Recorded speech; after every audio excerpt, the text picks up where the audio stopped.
Well, I did it. I ran the best marathon of my life last Sunday. The 2023 Chicago Marathon was really an amazing experience. I've honestly never felt so good in a marathon before. I just got home a couple of days ago and I brought a little bit of a cold with me. So if I sound a little bit off, that is why. But thankfully, last Sunday, I felt amazing and ran a phenomenal race. I finished in 2:46:35, which was a 7-minute PR over my previous personal best from Boston in 2022. It was something I really had to work really hard for. My past few marathons, they were challenging. I hit the wall most of my past couple of marathons pretty bad from like mile 18 to 20. But here in Chicago, I felt fantastic from start to finish.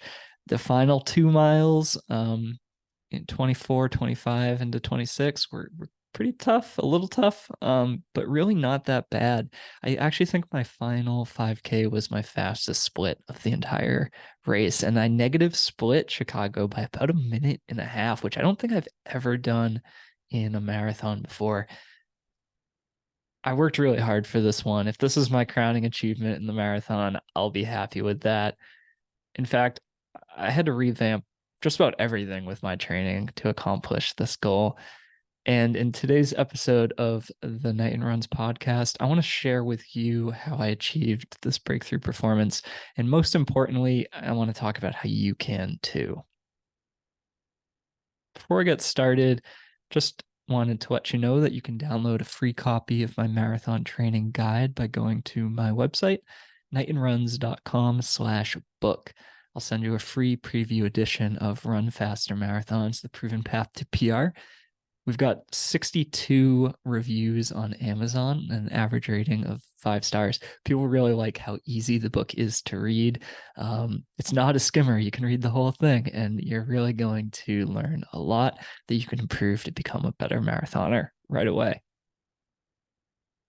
So let's talk about what I did to run the best marathon of my life at Chicago, run a 7-minute PR, and run 2:46, feeling good from start to finish.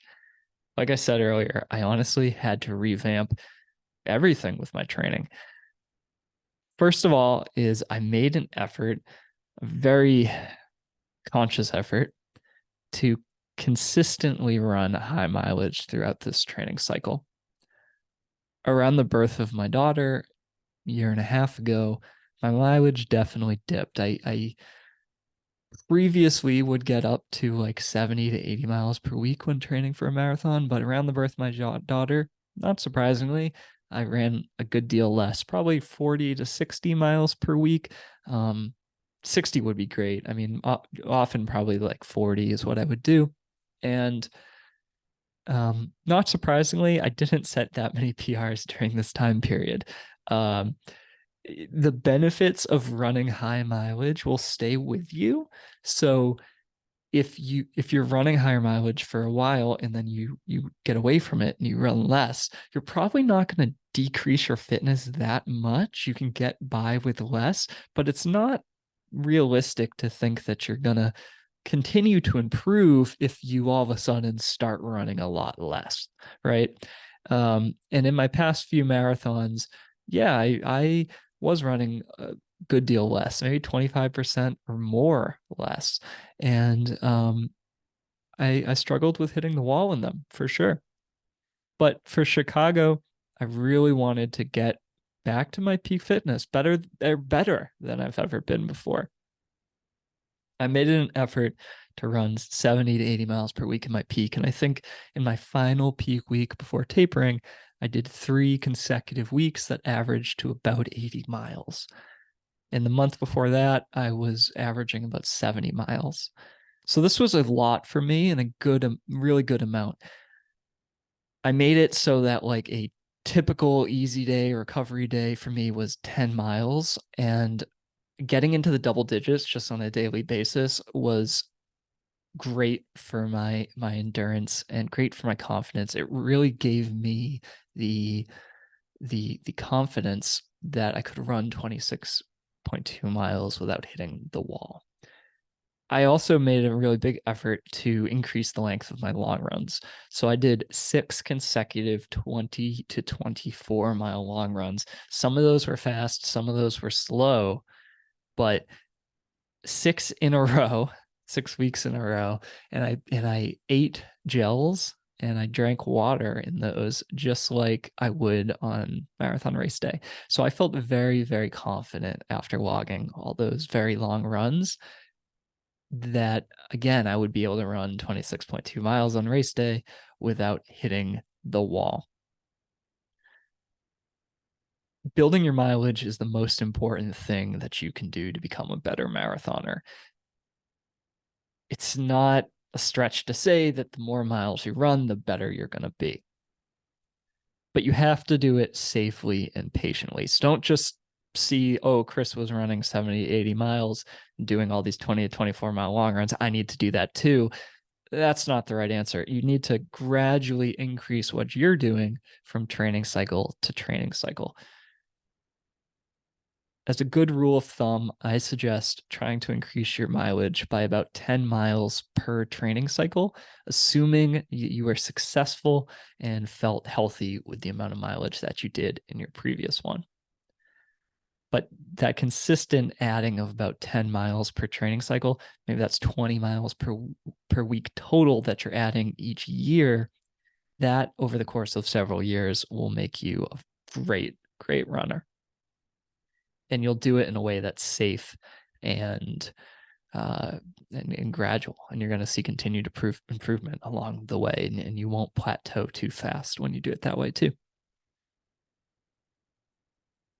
The next thing that I did to have such a great performance at Chicago was I tried a fresh variety of workouts. So from my previous 3 marathons, I basically did the same exact workouts for each race. And to be honest, I was a little bit bored of doing them after going through 3 training cycles doing those workouts. They worked pretty good. I was continuing to improve from race to race, getting small PRs, but I wanted to keep it fresh. Honestly, marathon training has not always been my favorite thing to do. I think shorter distance races are ones that I personally find to be a lot more fun. And sometimes just grinding out the long runs and the long tempo runs honestly aren't my favorite. So I wanted to include the types of workouts in my training that were going to be fun and make me want to get out the door each day and get after it while still being in line with my marathon training and racing goals. So while I followed the general principle of the 6 phases of marathon training that I talk about, the specifics of my workouts were quite different. And this kept my body guessing and it stimulated growth while keeping it fun. So I want to send a big thank you and shout out to my wife and coach, Erica Knighton. She wrote an incredible training plan for me, gave me a bunch of really fun workouts that I'd never done before that I really, really enjoyed. And it kept marathon training really, really fun and made me fall back in love with the process of getting ready for a marathon again. So the takeaway for you on this is that if you've been doing the same training for several cycles in a row, and either you're getting a little bored of it or you're not seeing continued improvement, definitely switch it up. If you're working with a coach, talk with your coach about modifying your workouts. Any good coach will be able to give you a variety of workouts that are going to accomplish the same goal, but in a different way of getting you there. So if you've been doing a lot of interval workouts and you're tired of those, or a lot of long tempos and you're tired of those, and you want to mix it up, maybe you want to do more fartleks or more track sessions, or faster long runs or slower long runs, something different than you've been doing before. There's many ways to get you to your marathon training goals, and your coach can help you out with that. If you don't work with a coach and you're following training plans that you found in a book, or you're following one of my training plans, find a different system. There's many great systems out there that work well. When I first got into running, I followed the Jack Daniels running formula for a while. I've had a lot of success with the Hanson's marathon method. The Benji Durgan method is a good one. The Pete Fitzinger advanced marathoning method is a good one. And a lot of these things I included in my own training program, the Complete Marathon Training Program, which is available on my website. And that's a great program as well. That's basically how I coach the majority of my athletes. So there's nothing wrong with following the same training program if you're seeing results and you're enjoying it. But if you're not enjoying it, or you're not seeing the results anymore, maybe you feel like you've hit a plateau, mix up your training. And that's one of the best things that you can do to really break through. The next thing is you need to really love what you're doing. To be honest, in my past few marathons, I don't know if I was really, really in love with running the marathon. I absolutely love running, but like I said earlier, my personal favorite events are probably 5K, 10K. I really like the 10-mile distance. I really love track racing. I really like competitive racing and races where I can run really fast. The marathon has always had like a special allure to me. It's very challenging to run that far and to push yourself to the limits. And the world marathon majors especially have a unique energy that's unlike really any other event that you'll do in running.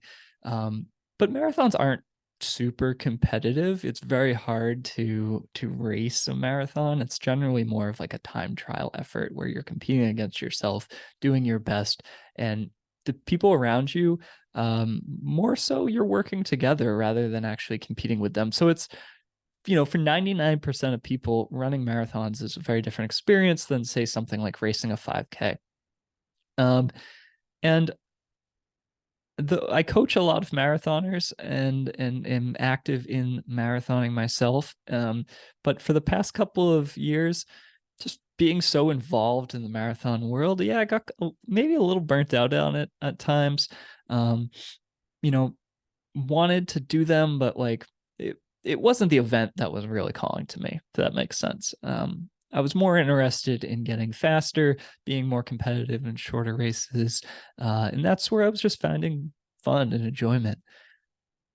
But I knew I had a lot more potential in the marathon than I had ever shown before.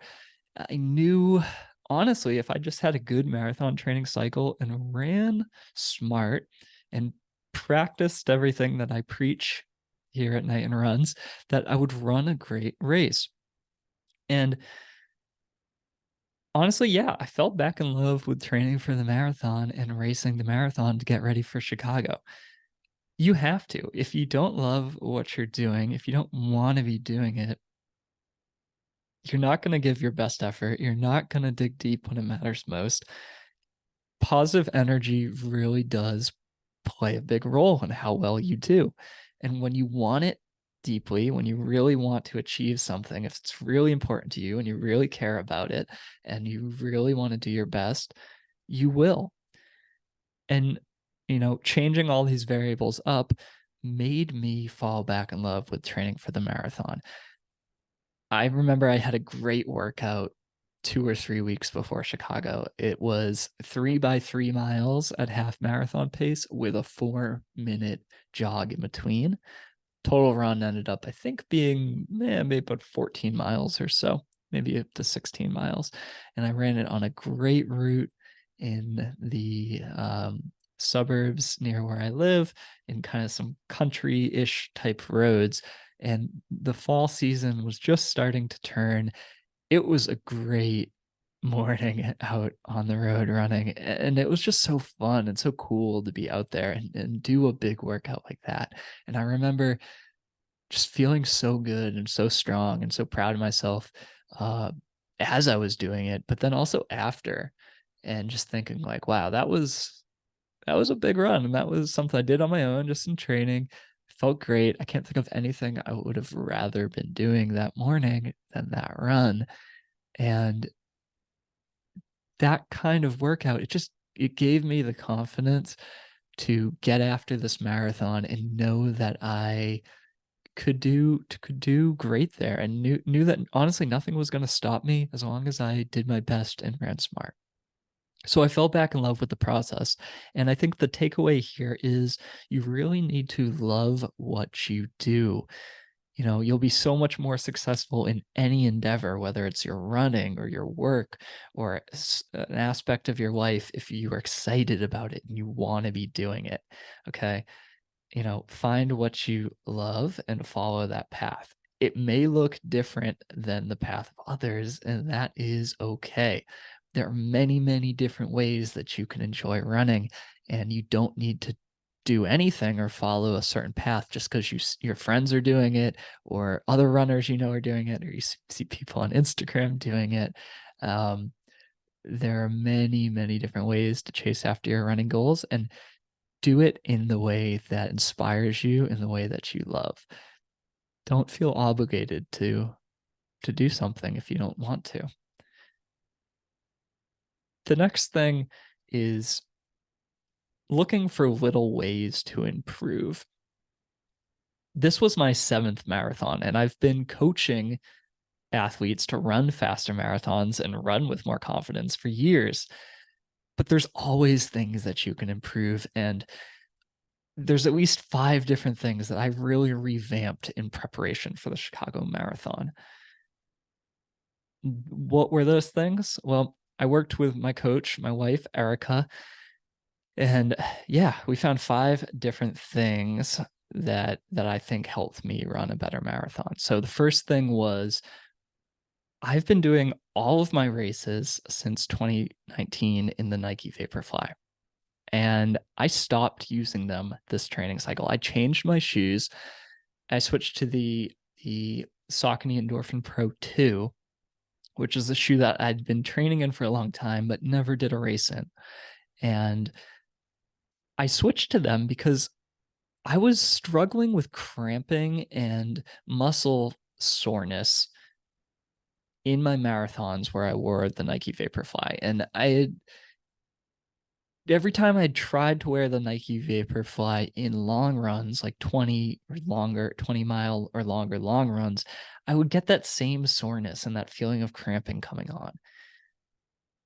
And it got to the point where, I know this is a fast shoe. I'd set all my PRs in the shoe. It's what arguably the fastest shoe in the world, but the cramping and soreness I was getting wearing these in the marathon, it just didn't seem worth it. I was hitting the wall so bad, and it took me a very long time to realize this, but I was like, is it something with these shoes that's causing my fatigue? And if I switched out these shoes, would I feel better? Would I not experience cramping? Would I not experience fatigue?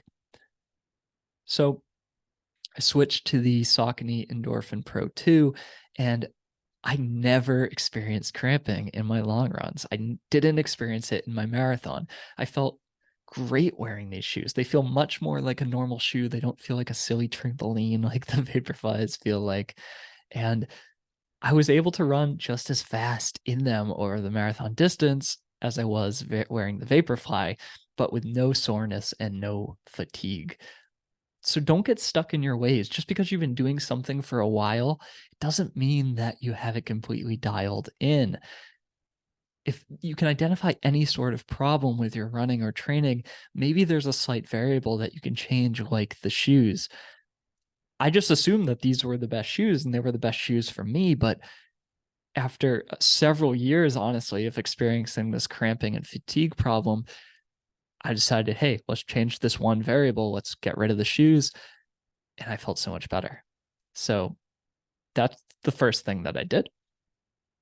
The next thing that I did was I put more emphasis on strength training in the early phases of my marathon training. So in the base phase and in the speed development phase of marathon training, where my mileage was still a bit lower and I had more time in the day to focus on strength training, I really made it an effort to get stronger in my legs, in my core, and my hips. And I also did upper body strength with some light weights. And I thought that this would prepare me for the longer and harder runs to come. And I thought it would help reduce some of that cramping and soreness that I often experience in the later stages of a marathon. but by putting this emphasis on strength training early on in my training. And I will say that in the later stages of my training, I pretty much gave up on strength training. I didn't really do it much anymore.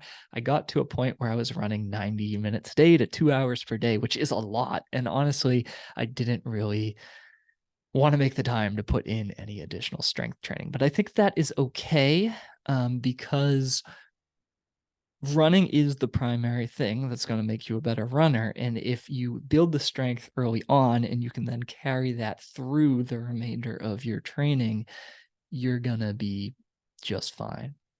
So I think that really helped a lot. And my coach worked with me to figure out what would be a good strength training program for me to implement. And I really, really enjoyed that. Helped a lot. The next thing that I did was I increased the length of my long runs significantly. And I touched on this earlier, but I ran 20 to 24 miles 6 times in a row. I think this is the most I've ever done in terms of long runs like this. And it's very important to keep your long runs in perspective with your overall mileage. So I wouldn't recommend that everyone listening to this goes out and does 6 20-milers in a row, but I was running 70 to 80 miles per week. So 20 to 24 miles is 25 to 30 or a little bit more percent of my total weekly mileage. So that's an okay amount. When your long runs start getting above 40, 50% of your total weekly mileage, that's a little much. But for me, given the total amount of mileage I was running, I was strong and able to do those long runs. And I was able to recover from them as well between doing them each week. They didn't take so much of a toll on my body. Also, I ran the long runs more for time, really, than I did for distance. So I knew the marathon was going to take me 2 hours and 40 minutes to 2 hours and 50 minutes. So I did my long runs primarily based on time. I would start off doing long runs in 2 hours. I worked up to 2.5 hours. And then in this 6 long runs I did between 20 and 24, I wasn't necessarily trying to hit a certain mileage. It was more like, I'm going to go out and run for 2.5 hours, 2 hours and 45 minutes, 3 hours. I think I did one long run of 3 hours because I wanted to run longer than what it would take me to do the marathon.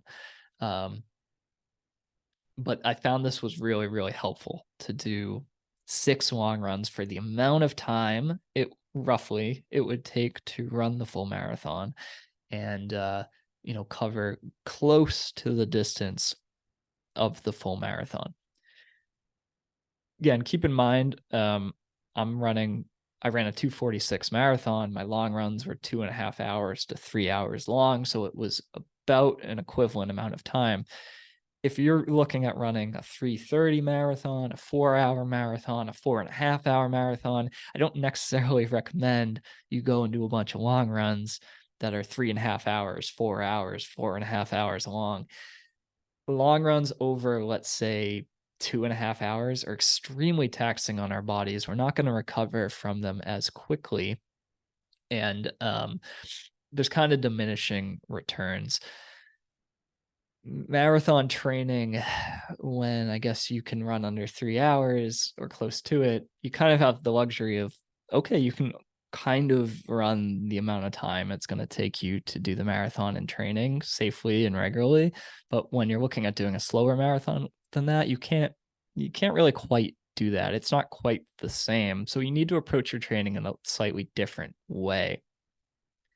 Keep your long runs relatively 30%, maybe up to 40% of your total weekly mileage, but be careful to not overemphasize the importance of the long run. You want to make sure it's in balance with your overall training. And know that you're going to get the biggest boost to your fitness by doing consistent long runs in the 2 to 3 hour length, just like I was doing.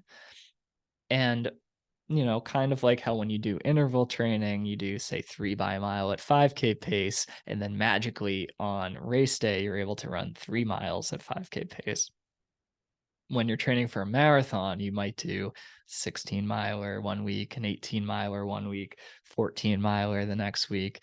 And then, maybe that's 2 hours one week, 2.5 hours one week, 3 hours one week. But then magically it all comes together and you're able to run for, say, 4 hours and 26 miles on race day. So you're kind of breaking it into chunks more when you are looking at running a marathon well over 3 hours. The next thing that I did that I think played a huge role in running 2:46 at Chicago and not hitting the wall is I completely overhauled my fueling and drinking strategy for the Chicago Marathon. I used to use the GU brand energy gels. And to be honest, I primarily use them because you could buy a box of them for pretty inexpensive. I think you get a whole box for, I don't know, $25 or $30. They're probably only at $1 or $2 per gel. And I figured I can use them more frequently like this. They're pretty expensive. I don't need to, be stingy with them or anything like that. And I always use the gel brand, the GU gel brand. And I would take them, I think, every 30 to 45 minutes in my marathons. But to be honest, I don't think I was ever like super regimented with it. And I would alternate between the caffeinated ones and the non-caffeinated ones. But the GU brand actually doesn't have that much caffeine in it. I think it's only like 20 or 50 grams of caffeine per serving, which is actually probably not enough to provide much of any kind of an athletic benefit. For this race, I decided it would be a good investment to upgrade my energy gel a bit. And since I figured, I want to run the best I've ever run, my body is, excuse the brag, but I want to be a high performing race car, right? Like I want premium gas because I'm trying to run a high performance marathon. So I switched to Morton gel, which is the gel that is most commonly used by the highest performing athletes in the sport right now.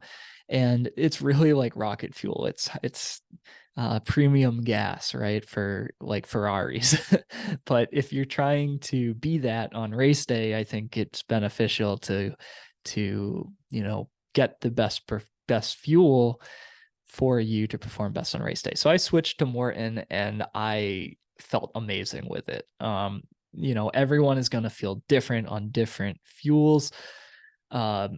So this is not a advertisement for Morton, but it worked really, really well for me. Mortons are pricey. They're like $3 or $4 per gel. And if you're taking one every half an hour and you're taking them on your long runs like I am, you might eat $20 of gel in a long run every weekend. So yeah, it's a bit of an investment in your performance, but I found it to really make me feel good from start to finish in my long runs. They went down easy. They're flavorless, which I love.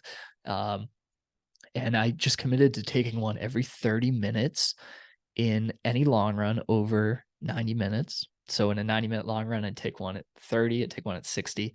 2-hour long run, I'd take one at 30, 60, 90, right? 3-hour long run, I would take one at 30, 60, 90, 120, 150, two. Is another one 220? I don't know. Every 30 minutes, right?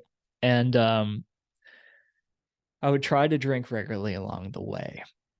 Most people underfuel both water and carbs, calories during their run. Most people will do better if they take in more.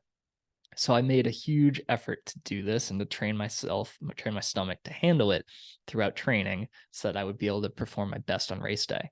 And in Chicago, I felt fantastic. I took one more in right before the race started, and then I think it was 6 during the race. I took one every 4 miles. So 4, 8, 12, 16, 20, 24.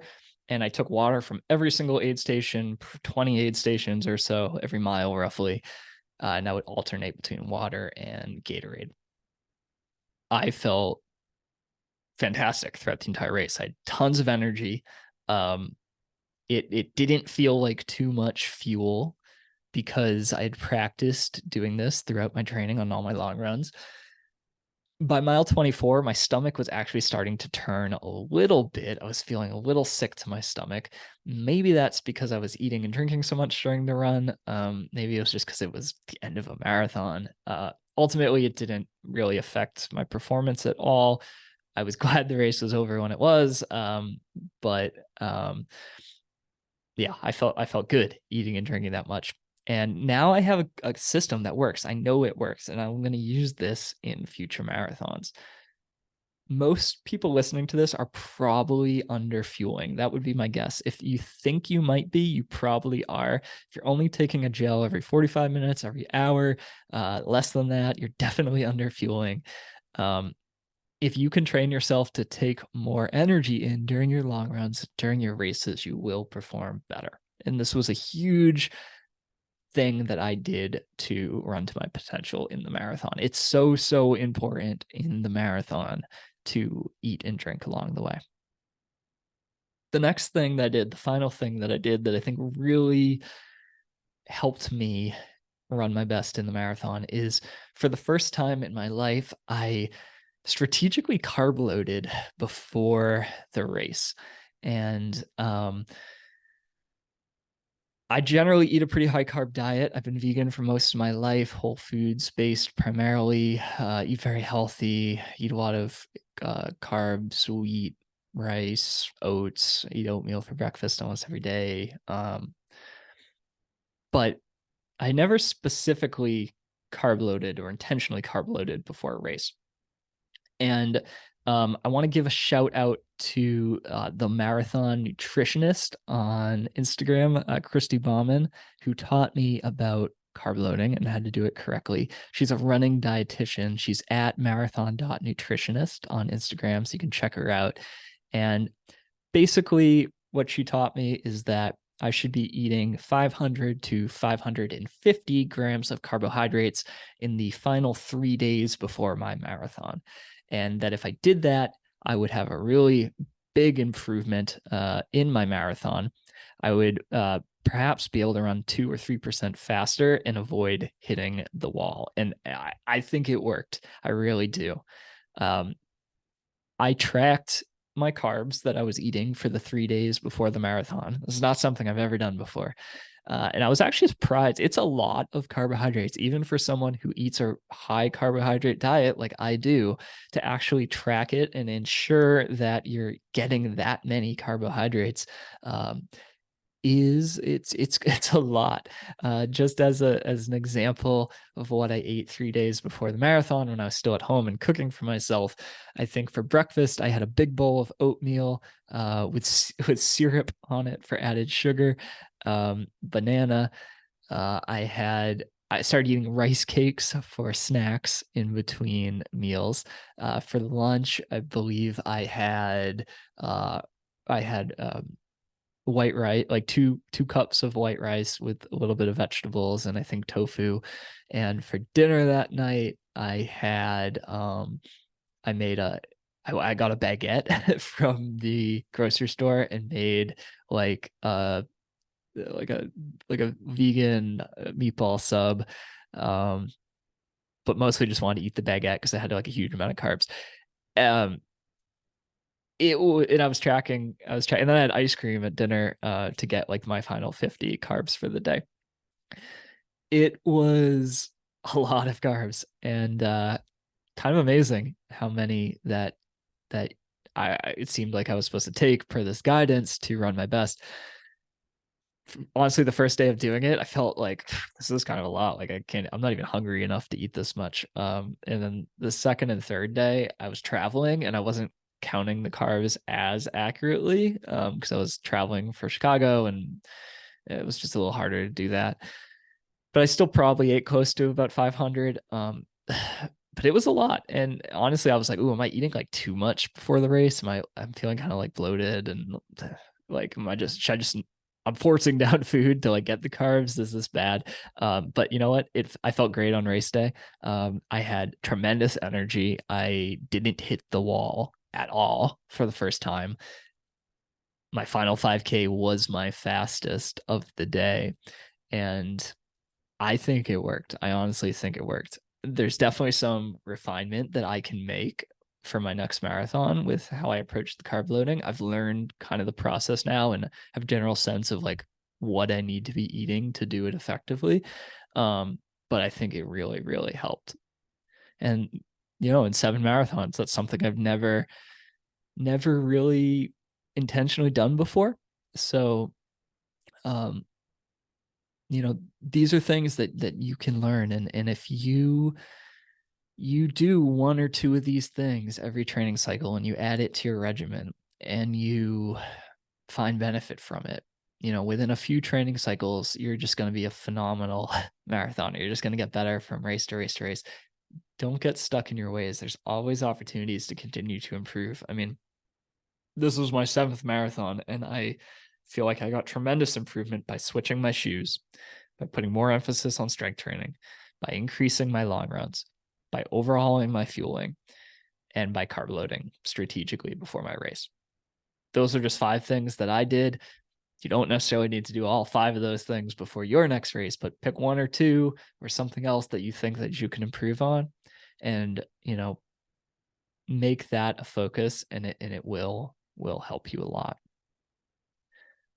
So that's how I ran such a great race at Chicago. I'm super, super proud of the performance. I downloaded my splits from the race, and I think I came through the halfway point in 1:24, which was the half marathon. And then I picked it up a little bit from there. My finishing time was 2:46, 35, I believe it was. So that means that my second half would have been, what would that be? 1:22, 35 roughly. So I ran about a minute and a half negative split. Felt really, really good in that second half. And all these little things that I did, increasing my mileage, variety of training, loving what I did again, looking for all those little ways to improve throughout the process. Those are the things that all came together on race day. They all made a little bit of a difference. And in my 7th marathon, I was able to have a big breakthrough performance. So my question for you is, what's one thing that you want to do a little bit better in your next training cycle? Hopefully this conversation today sparked a thought of, yeah, I can do that better. So I'd love it if you let me know what that is. You can reach me at knightonruns@gmail.com and tell me what you're going to do to improve in your next training cycle. And until next time, this has been Coach Chris Knighton with the Knighton Runs Podcast. I hope your running's going well, and I'll catch you next time. Bye.